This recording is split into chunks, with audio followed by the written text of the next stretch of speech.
না, মানে হিংসার পরিণত এমন হয়ে যাবে আমরা কল্পনা করতে পারবো না। আর জুলমাতুল ইয়াউমাল কিয়ামা, কিয়ামতের দিন এই জুলুমকারী ব্যক্তির মধ্যে ভীষণ অন্ধকার হয়ে কিয়ামতের দিন দেখা দেবে। যে তার অন্ধকার দেখবে যারা এই দুনিয়ার উপরে মানুষের উপর নির্যাতন করেছে, মানুষদেরকে কষ্ট দিয়েছে, সেই কষ্টর ভাগ পরিণতি দুনিয়ার উপরে দেখা যাবে। সুবহানাল্লাহ। সম্মানিত হাজিরিন, আমরা চিরকাল এই পৃথিবীতে থাকবো না, আমাদেরকে একদিন চলে যেতে হবে।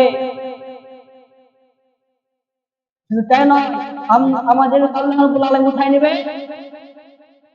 এবং দুনিয়াকে ধ্বংস করে দেবে। এমন একটা দিন আসবে তার নাম হচ্ছে কিয়ামত। কিয়ামত আসার আগে আমরা সতর্ক হয়ে যাই, ভালো হয়ে যাই, আল্লাহ রাব্বুল আলামিনের দরবারে আমরা বেশি বেশি তওবা করি। আর যে ব্যক্তি তওবা করবে, আল্লাহ রাব্বুল আলামিন তওবাকারীদেরকে ভালোবাসেন। তাদেরকে আল্লাহ রাব্বুল আলামিন কি করবেন? তওবাকারীদের বন্ধু বানাবেন এবং কবরের শান্তি, ইহকালে শান্তি, পরকালে শান্তি। সুবহানাল্লাহ।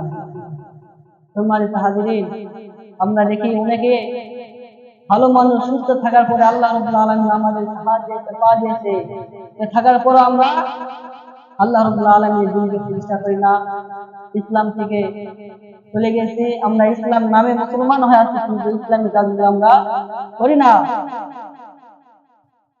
ইনশাআল্লাহ আমরা তো নাম করতে পারছি ইনশাআল্লাহ।